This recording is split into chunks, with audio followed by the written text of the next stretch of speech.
Hello students, good morning.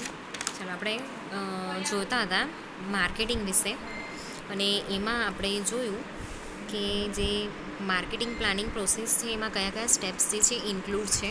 હવે આજે આપણે જોવાના છે કે માર્કેટિંગ પ્લાનિંગ બનાવીને તો એમાં કેવા પ્રકારનો કન્ટેન્ટ જે છે એને આપણે ઇન્ક્લુડ કરવાનું છે.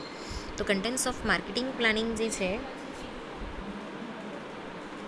એની અંદર છે executive summary, situation analysis, opportunity and issue analysis, marketing strategy, action plans, financial forecast એટલે કે પ્રોફિટ અને લોસનો જે સ્ટેટમેન્ટ આવી હતી, અને સાતમું છે control.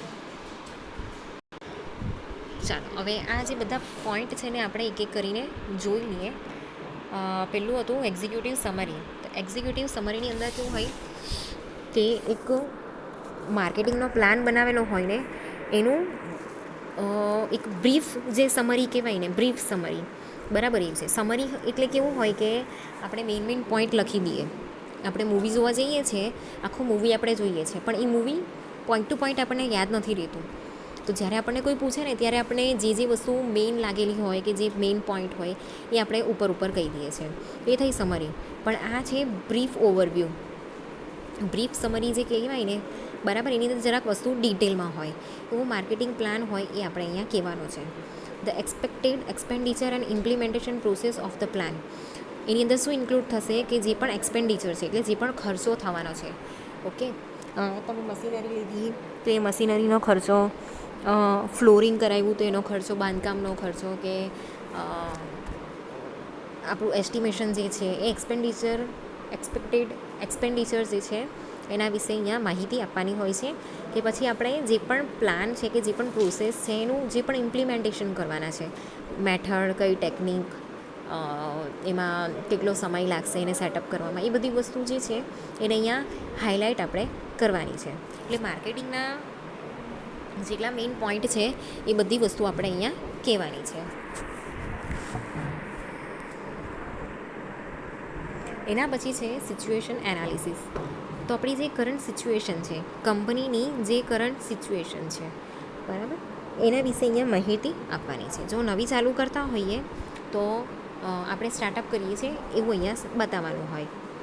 The current situation of the company and the environment is analyzed in this part and mainly includes the macro environmental factors.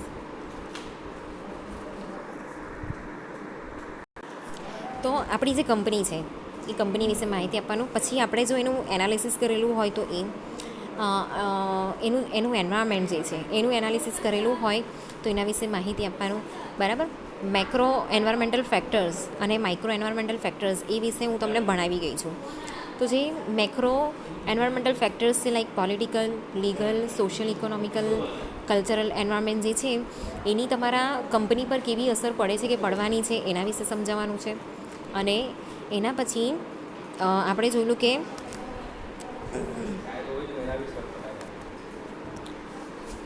જે આપણા કસ્ટમર છે એ કસ્ટમરનું એનાલિસિસ, ડેમોગ્રાફિક એનાલિસિસ પણ એની અંદર આવશે, સાયકોગ્રાફિક એનાલિસિસ પણ આવશે, લોયલ્ટી, બાયર મોટિવેશન. આપણે એના માટે શું મતલબ એફર્ટ કરીએ છીએ એના વિશે અહીંયા જે છે ઇન્ફોર્મેશન આપવાની છે. એના પછી છે opportunity and issue analysis. In this section, the opportunities and threat to the company are analyzed. અહીંયા કંપનીને કેવા પ્રકારની ઓપોર્ચ્યુનિટી માર્કેટ તરફથી મળે છે, કે સિચ્યુએશન વાઇઝ મળે છે, એન્વાયરમેન્ટમાંથી મળે છે એના વિશે, અને કેવી કન્ડિશનમાં જે કંપની છે એને નુકસાન થઈ શકે એમ છે, એ વસ્તુ જે છે અહીંયા આપણે બતાવવાનું છે. એને એનાલાઇઝ કરીને આપણે અહીંયા જે છે શો કરવાનું છે.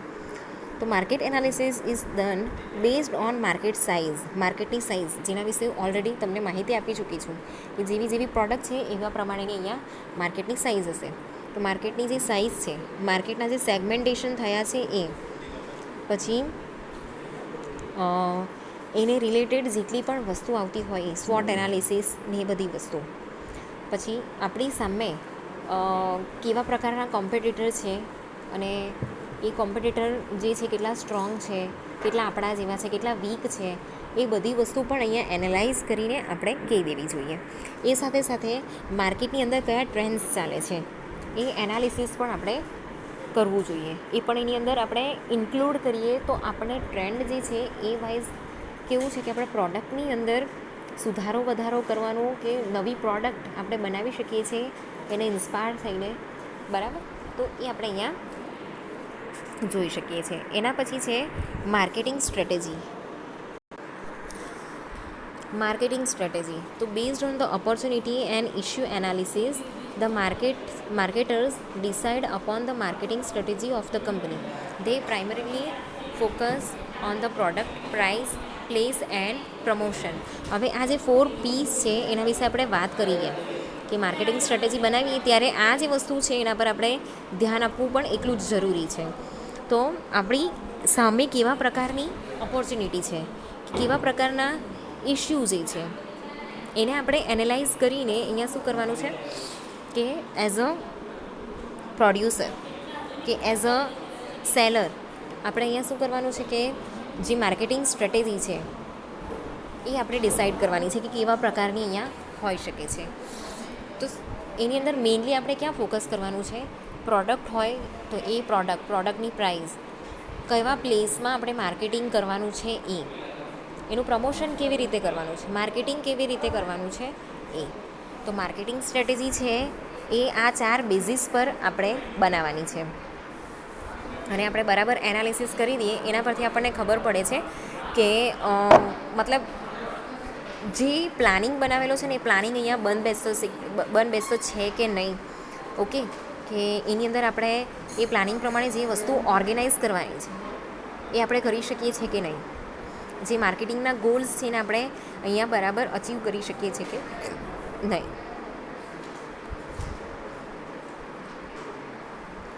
એના પછી 5મો પોઈન્ટ છે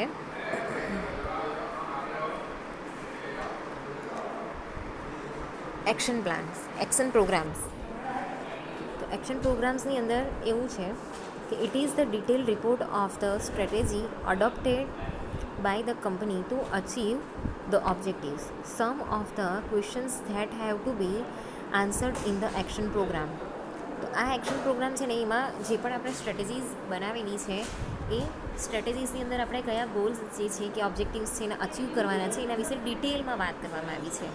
ઓકે, તો કેવા કેવા પ્રકારના અહીંયા ક્વેશ્ચન જે છે એ ઊભા થઈ શકે છે. તો what are the exact action that are Bing taken two do a particular activity. તો એવા કયા કયા પ્રકારના એક્શન્સ આપણે લેવાના છે માર્કેટિંગની અંદર જે પર્ટિક્યુલર એક્ટિવિટી છે એ પરફોર્મ કરતી વખતે. Vote is the time frame for the action Bing done. કેવા સમયે કેટલા સમય સુધી માર્કેટિંગ કરવાનું છે, એક્ઝેક્ટ એનું જે ફ્રેમિંગ છે, ટાઈમિંગનું જે ફ્રેમિંગ છે એ આપણે કરવાનું છે કે કયા ટાઈમે આપણે કેવા પ્રકારના એક્શન લેવાના છે એ. Who is the person responsible for the particular activity. હવે આ માર્કેટિંગની અંદર બધાના અલગ અલગ સેગમેન્ટ આવતા હશે, બરાબર, કે આ એક્ટિવિટી છે એ આ પરફોર્મ કરશે, આ એક્ટિવિટી જે છે આ પરફોર્મ કરશે. તો એ જે પર્ટિક્યુલર એક્ટિવિટી છે એના માટે કયા પર્સન જે છે એ રિસ્પોન્સિબલ છે, કોણે એની રિસ્પોન્સિબિલિટી લીધી છે, એની સક્સેસની કે પછી એના ફેલિયરની, એ વસ્તુ અહીં આપણે ડિસાઇડ કરવાની છે. What is the cost of engaging in that activity. એ જે પણ એક્ટિવિટી છે એ એક્ટિવિટી જ્યારે આપણે પરફોર્મ કરીએ છીએ તો એના કોસ્ટ કેટલા હશે, બરાબર. બધાના કોસ્ટ અલગ અલગ હોય. હવે માની લો કે આપણે ટીવી પર એડ આપીએ છીએ તો ટીવીનું કોસ્ટિંગ વધારે હોય, બરાબર. હોર્ડિંગ્સ છે તો હોર્ડિંગ્સનું કોસ્ટિંગ વધારે હોય. એવી રીતે રેડિયો પર એડ આપીએ તો રેડિયોનું જે કોસ્ટિંગ છે ને એ આ બધી એડ કરતાં ઓછું હોય. મેં તમને બસનું એક્ઝામ્પલ આપેલું કે જે જાહેર બસ ચાલે છે એના પર બી આપણે એડવર્ટાઇઝમેન્ટ જોઈએ છે, એનું બજેટ પણ ઓછું હોય. ઓકે, આ કેવું છે કે ઇન્ટરપ્રિનરશિપ જે છે એને મોટિવેટ કરવા માટે જે કેટલીક સ્કીમ આવેલી છે એ સ્કીમના બેઝ પર આ બધી એક્ટિવિટી ચાલતી હોય. તો આપણે જે એડવર્ટાઇઝમેન્ટ કરાવીએ છીએ કેવા પ્લેટફોર્મ પર કરાવીએ છીએ એના પર ડિપેન્ડ કરતું હોય. રેડિયો પર છે કે પછી નેશનલ ટીવી પર કરાવીએ છીએ, ટીવી હોય ઇન્ટરનેશનલ બેઝિસ પર બી કરાવતા હોઈએ તો એના પર એ કોસ્ટ જે છે એ ડિપેન્ડ કરતો હોય છે. એના પછી છે ફાઇનાન્શિયલ ફોરકાસ્ટ. તો ફાઇનાન્શિયલ ફોરકાસ્ટની અંદર પ્રોફિટ અને લોસનું જે સ્ટેટમેન્ટ છે એ આપણે અહીંયા ધ્યાનમાં લેવાનું છે. તો આ સેક્શનની અંદર આપણે જે પ્રોફિટ ધારેલો છે, બરાબર, this section contains the projected profit and loss account of the marketing plan. આપણે જે પણ પ્રોફિટ છે એટલો પ્રોફિટ થઈ શકે છે, કે નુકસાન થાય તો આટલું નુકસાન થઈ શકે છે, એ જે આપણે પ્રોજેક્ટેડ કરેલું છે એ માર્કેટિંગ પ્લાનની અંદર આપણે ઇન્ક્લુડ કરવાનું છે. તો આની અંદર શું ઇન્ક્લુડ થશે? તો break even analysis. Break even analysis શું છે? તો બ્રેક ઇવન એનાલિસિસ એટલે હું તમને ડ્રો કરીને બતાવું છું. આ છે એક્સ એક્સિસ અને વાય. ઓકે, હવે અહીંયા કેવું છે કે આપણને માની લો કે આ જે છે ને આપણું છે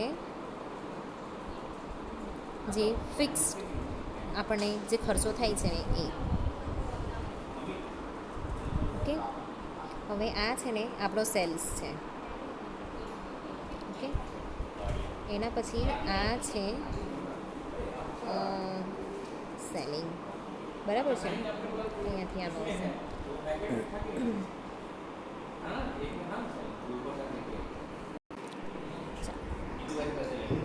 આ છે વેરિયેબલ કોસ્ટ, આ છે ફિક્સ કોસ્ટ, આ છે સેલ્સ, બરાબર. હવે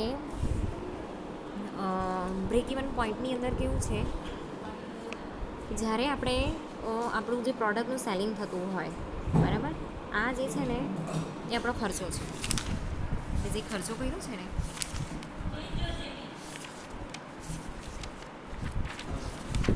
પ્રોડક્શન કરતી વખતે જે ટોટલ ખર્ચો થયો હોય ને આપણને એ આ છે, બરાબર, એની આ જગ્યા. હવે જ્યારે આપણું સેલિંગ થતું નીચેથી આ ફિક્સ છે ને ફિક્સ્ડ કોસ્ટ એટલે આપણે જે સેલેરી આપીએ છીએ ને આપણા એમ્પ્લોયને એ ફિક્સ કોસ્ટ કહેવાય. ને વેરિયેબલ કોસ્ટ એટલે કેવું છે કે આપણે લાઇટ બિલનો ખર્ચો, તો લાઇટ બિલ ગમે તેટલું આવી શકે, એ વેરિયેબલમાં હોય. પાણીનું બિલ ગમે તેટલું આવતું હોય.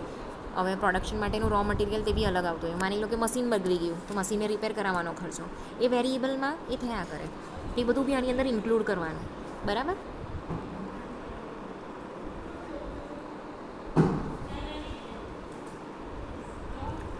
હવે આ જે છે ને એ ખર્ચો કરેલો ને એ જગ્યા છે, આટલો ભાગ, બરાબર. હવે સેલ્સ જે છે, આ જો ખર્ચો સેલ્સ થતાં આ જે ખર્ચો છે ને એ આપણને અહીંયા મળી જાય, બરાબર, બધો ટોટલ. તો આને કહેવાય બ્રેક ઇવન પોઈન્ટ. તો આ થયું બ્રેક ઇવન એનાલિસિસ, બરાબર. આપણને જેટલો ખર્ચો કરેલો છે, માની લો કે 1 લાખ જેટલો ખર્ચો કરેલો છે, બરાબર, અને સેલ્સ થતાં 1 લાખ આપણને મળી ગયા, તો આપણને નથી ફાયદો નથી નુકસાન. તો આ જે પોઈન્ટ છે ને એને કહેવાય બ્રેક ઇવન પોઈન્ટ, બરાબર.